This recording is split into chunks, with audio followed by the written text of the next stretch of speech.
The United States of America, known as the land of the free, home of the brave, has come to symbolize freedom throughout the world. People from all nations and from all walks of life have called the United States their home. The United States has welcomed them with open arms. Indeed, the famed Statue of Liberty is the embodiment of the fulfillment of this dream. In New York's public education system alone, its student body represents 145 countries of the world. The United States has a deep affinity with Supreme Master Ching Hai. With her boundless love and compassion, Supreme Master Ching Hai has provided humanitarian assistance to many parts of the United States. In 1993, she sent relief teams to provide financial and material assistance to the victims of the 6 Midwestern states that were severely affected by heavy rain and flooding. On December 27, 1997, at the benefit concert A Journey Through Aesthetic Realms, Supreme Master Ching Hai generously contributed $100,000 each to the Vietnam Children's Fund and U.S. Department of Veterans Affairs.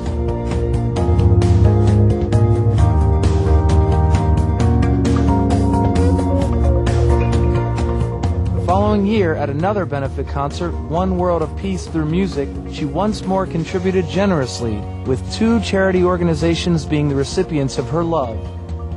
St. Jude Children's Research Hospital received $150,000 and the Starlight Children's Foundation received a check for $100,000.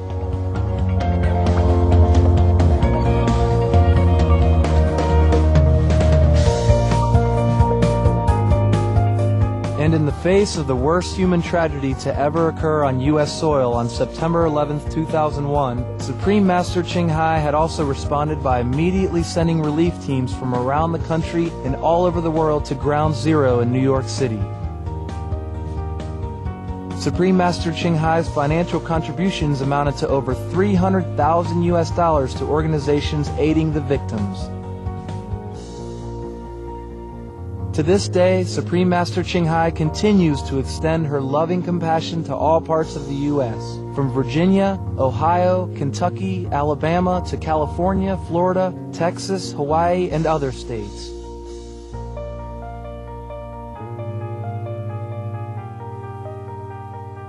We now invite you to listen to the following discussion with Supreme Master Ching Hai and our association members entitled Just Be Satisfied with What We Have in New Jersey, USA in June 1992.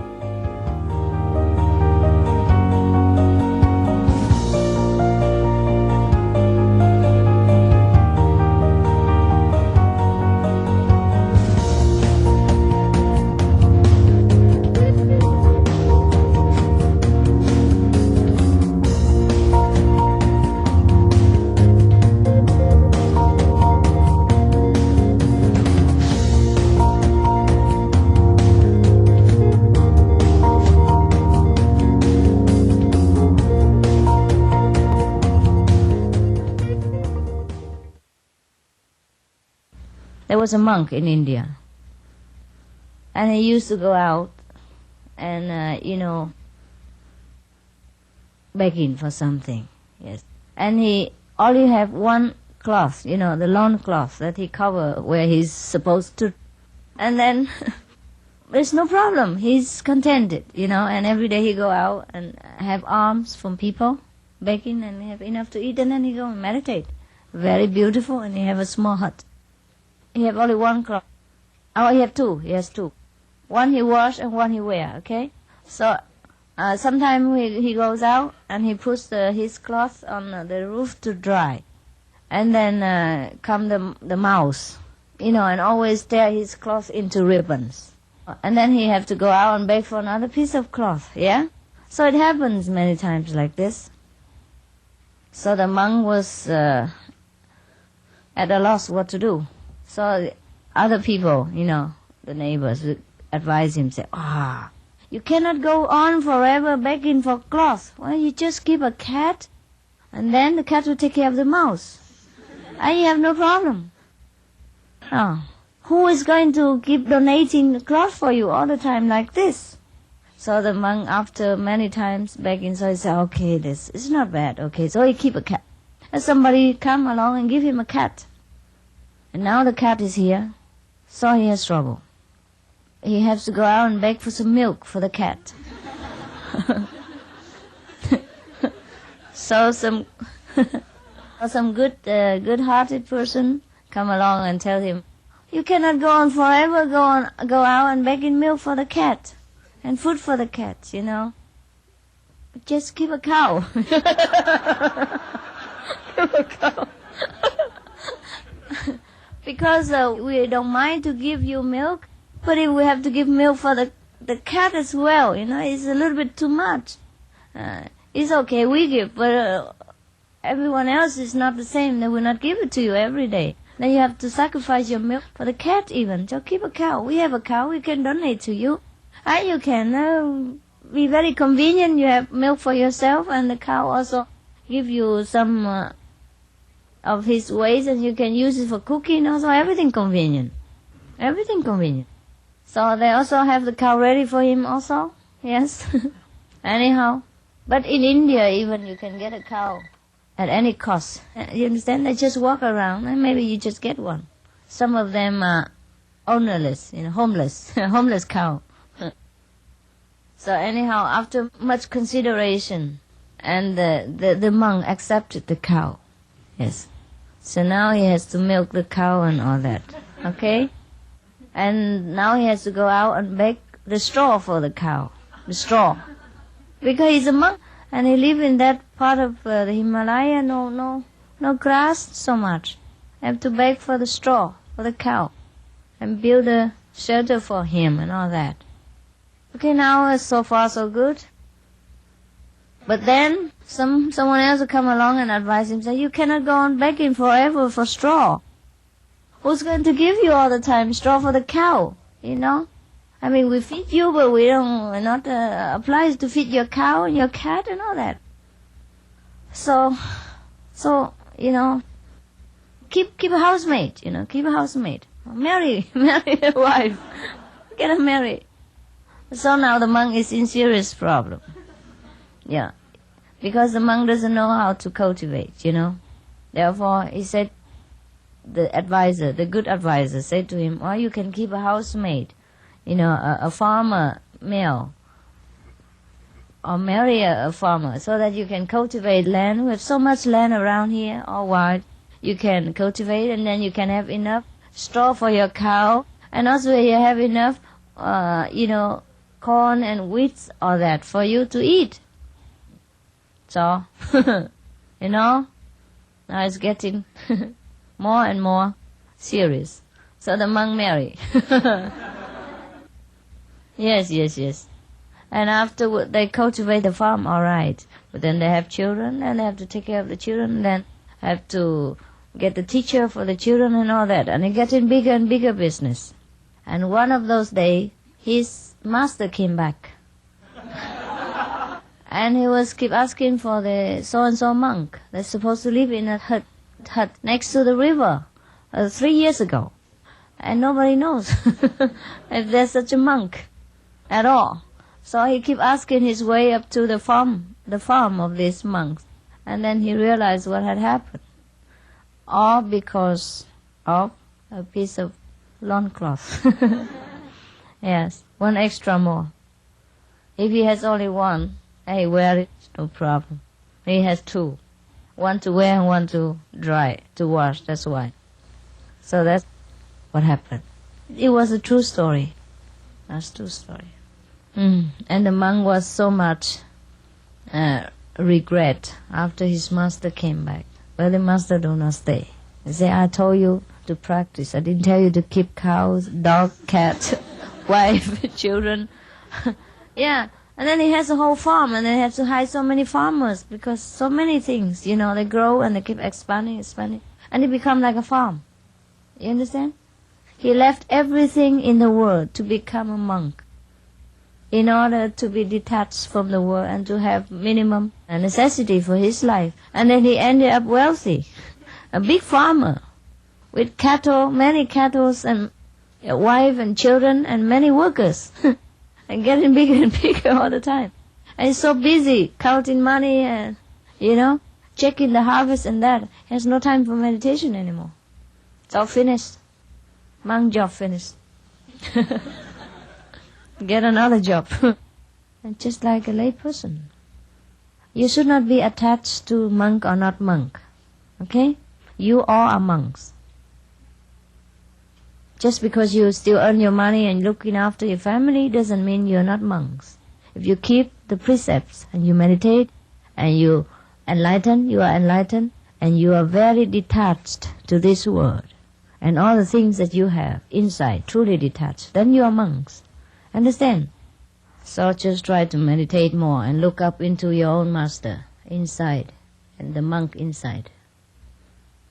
There is a person inside who has never become contaminated. He was always a monk. That person is you. You have it. And you always will have it. All of you are enlightened. The monks and not monk. The monks are the full-time job, dedicate to God. Lay person of part-time. Part-time devotees. Understand? You devote as much time as you can for the holy cause, for God and for the Master, yeah, and for the disciples, for our brothers and sisters. And the monks are the one who dedicate all his time. So one is full-time, one is part-time. Understand? And that's all there is the difference. And if you still think of monk and not monk, you can never become a Buddha. If you think you are a woman, if you think you are a man, you never become a Buddha. Understand? We are no man, no woman, no monk, no lay. We are only soul, we are only wisdom and love. That's what we are. Monks and lay people do have all this. Same stuff, same quality. Understand? The monks are those who are lucky that they dedicate all their life to the cause of many people. It's lucky for them, that's all. They have an easier life, more leisure, yeah? More time to sleep or to to walk around, yes, and to work. And monks, they are just here so that you come, you have a nice place. Understand? And also nice for them. And should I need them anytime, they're ready. That's the difference. Understand? Not necessary that the monks are more enlightened than you. Not necessary. So try to be moderate in your life, concerning everything, eating, sleeping, or having relationship with wife and husband. Just to be moderate, yeah? Try to be more inside than on the physical level. And that is monkhood, understand? And if you are already detached to whatever you do in this world and whatever you have in this world, you already achieve monkhood. Understand or not? Surely you must have more respect, for the monks, because they dedicate all their time and life for you, for me, for God. Understand? So in that case, we respect them. But also we have to say that they are very lucky. They have already enough luck. Understand? But try to respect yourself also more, because you are also holy. You are in the circle of sainthood. Understand? And you try to work very hard with life, and you struggle for your family and your loved ones to fulfill your duties. It's also a very respectable position. There's no need to cling to an outer appearance. But I understand this place has a little bit more attraction because the monks, they stay here all the time and they meditate every day. And so every time you come, you see somebody. But when in a meditation center, ordinary one, you don't see anybody there except when you come for group meditation. So it's a little bit cold, understand? Cold. But you can take turn to rotate. For example, Monday night, how many people on duty there? Or Tuesday night, how many people on duty? And you always meditate in that meditation center. Then the atmosphere also become very warm. And take turn. Or maybe Monday, who is on duty? In case some of the other people who are interested to come, and always meet somebody there. Understand? You have a board outside, say what time at night, because daytime you're busy. So in the evening, what time to what time, you will see guests, for example, like that. So in this way, you practice also your monkhood. You practice your wisdom. You give out what you earn inside. That's also good for you. And then you will know how far you have gone and how much you have achieved. So no need for monk. Understand? The monk, they are more, they just a little bit more relaxed and they have less worry. You understand? So whenever they come to you, maybe you feel a little bit more relaxed, yeah? And they're not so hurry, and they're not so excited about things. Most of the monks are like that, but not all of them, huh? Not all of them. That is the only difference, huh? Because you are like people, probably you are a little bit more excited because come home from work or headache with many projects and many business affairs. So a little bit different, that's all. Monks, they are carefree. Everything is taken care of. And they meditate every day. They are very lucky people already. No need to even praise them. They're too lucky. Huh? But I also respect you very much, the lay people. Yeah, you have a lot of work to do, and you take care of many people of your families, and it's not easy to work in the world outside with a lot of competition and pressure. And despite all this, you still continue to practice and meditate as much as you can every day, and have faith in the path and in the master and in the community. Therefore, it is very difficult, very rare. Actually, you deserve praise. For the monks, it's so easy. Yeah? The monks, they have it easier. Understand? They just stay here, have nice things. But that's the way. That's their way. They choose it. And you choose to be outside. Each one chooses what he wants. And each one has disadvantage and advantages from the way he chooses. Just be sincere to what you have chosen and walk the way. And there's monk or not monk, always master inside, yeah? In China, numerous people never have a chance to even see me in person. They might never have a chance in all their life. They could not even see the monk for the whole week, understand? They might see them 1 or 2 days, and that's it, in a long time. And they're already happy enough that they have found the path, that somebody has transmitted to them, that they know how to practice. They're very satisfied. Of course, they love to see me. But do you understand what I mean? You cannot always ask for more and more. You already have too much. You've seen me many of times, and you have so many monks visiting you.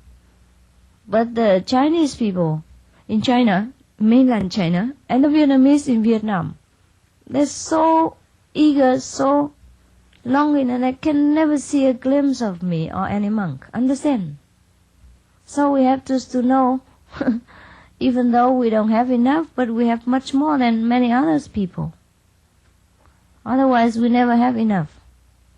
We keep asking all the time, like the monk in this story. And you end up in trouble. Okay? I think you have enough. Enough. Okay. All right. Well, the question is that I, as you mentioned before, I'm in the outside world and I have a busy life. Yes, so when it comes to Saturdays, I prefer to stay home and meditate. I feel that that's absolutely fine. I feel, that I'm not missing out on anything, and it's an effort for me to go to the center and. I don't have car, yeah. Right. No, not only that. It's just that I'm out every single day, and then the weekend I like to stay home. Yeah, sure. And I meditate longer hours when I stay home. And I just wanted to say that is valuable too. If you meditate at home, it's all right. It's all right. Okay. If that is better for you. It is. But some people, they feel it's more beneficial when they meditate together in a group. And sometimes they exchange their view and all that.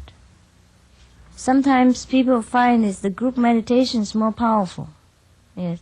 But if you think you don't need this, it's no force, People, they come here on their own choice. And because they know the benefit of group meditation. It's not that I force them. You understand what I mean?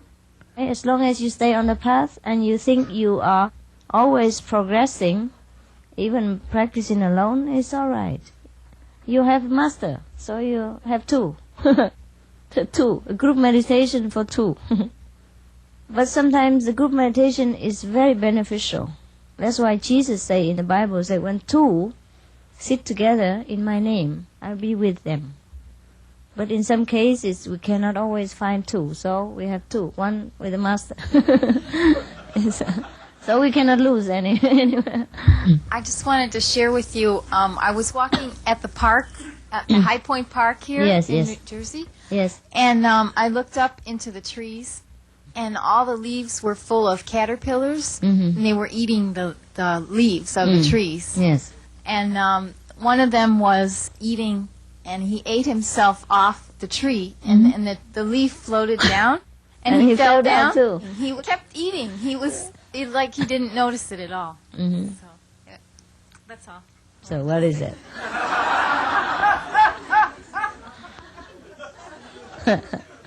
What a philosophy, huh? Eat himself off the tree and don't even notice it. Yeah, these are sentient beings, you know. They busy themselves to death and they don't even know that they die. That's the trouble. Yes, yes. I have one question.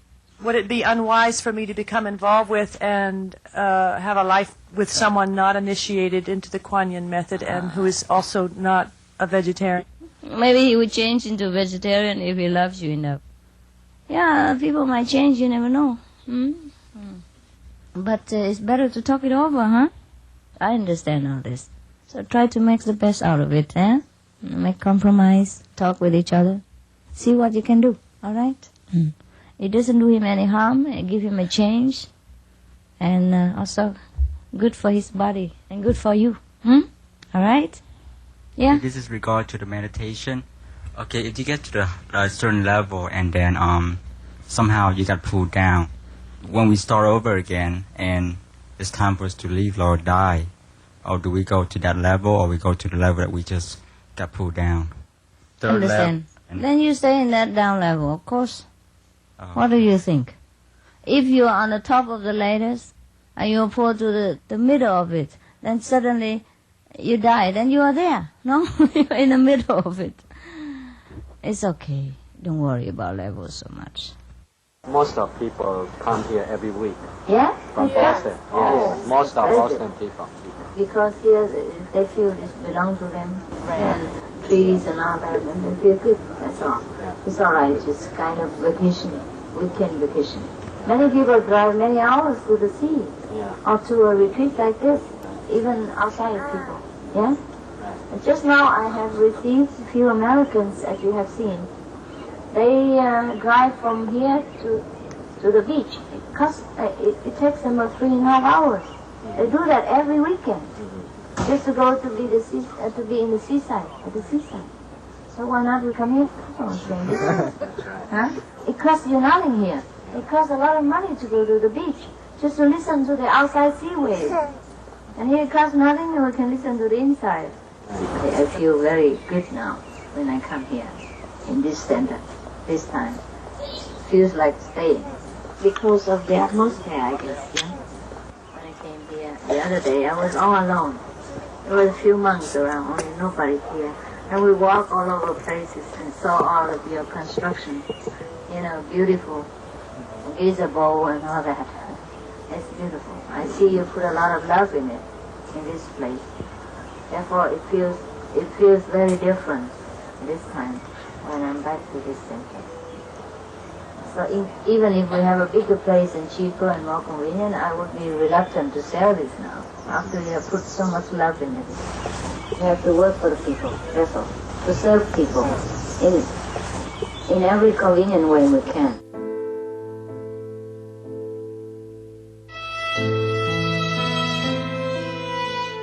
We are very happy to have you with us today on Between Master and Disciples. Please tune in to Supreme Master Television every day for insightful and inspiring lectures from Supreme Master Ching Hai. More positive programming coming up next. Please keep that dial right here on Supreme Master Television. May your spirit be light and bright with God's blessings and grace.